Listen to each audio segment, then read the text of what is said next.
are down over juyubihinna.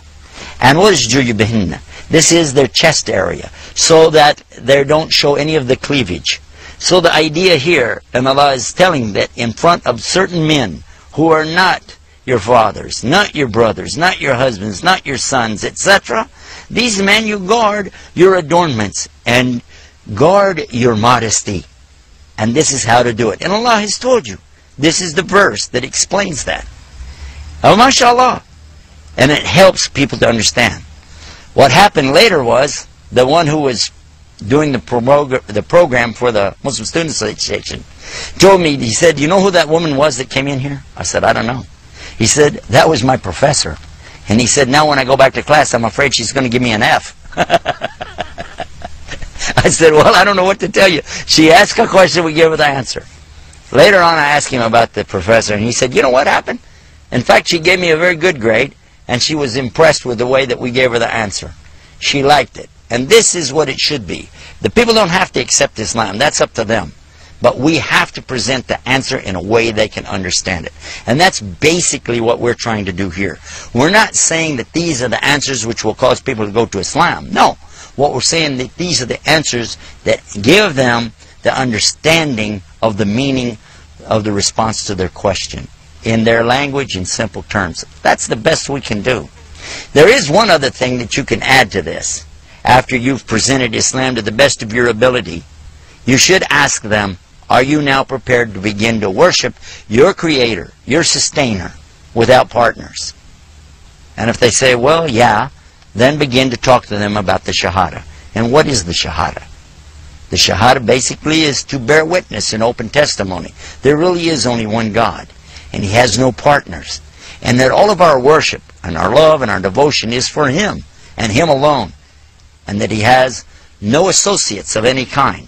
He has no daughters or sons or uncles or aunts or father or mother. He is God alone. When they understand that, and they understand the concept of the worship, then it's up to Allah to guide them. But you can encourage them to make their Shahada. One of the things that you can do in this regard is just to simply ask them, who is your mother? They'll say, well, my mother is Sarah or Mary. Okay. Who is your father? My father is Jim or Bill or Omar. Okay, fine. Now you have no problem telling me who your father is and who your mother is. And would you bear witness to this fact in public? They say, sure, why not? Okay. If you're willing to do that, then why not tell us in public who is your God? You've stated who your parents are. Why not tell us who your God is? And they go, well, yeah, that makes sense. Well, having understood that, let's do it. Say, Ashhadu an la ilaha illallah wa ashhadu anna Muhammad Rasulullah. And then explain them the meaning behind it.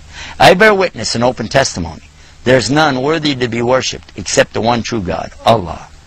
And I bear witness and open testimony that Muhammad is His messenger and His servant. Once they've made their Shahada, then it's up to Allah. Now, in talking to the people, many times when you begin to present this, you might feel intimidated. You might feel like, this is too much, I can't do that. Well, just try your best. But the most important thing really isn't in your conversation. Believe me, it isn't. The most important thing is in your intention. So when you're talking to them, remember you're talking to them on behalf of what is Islam.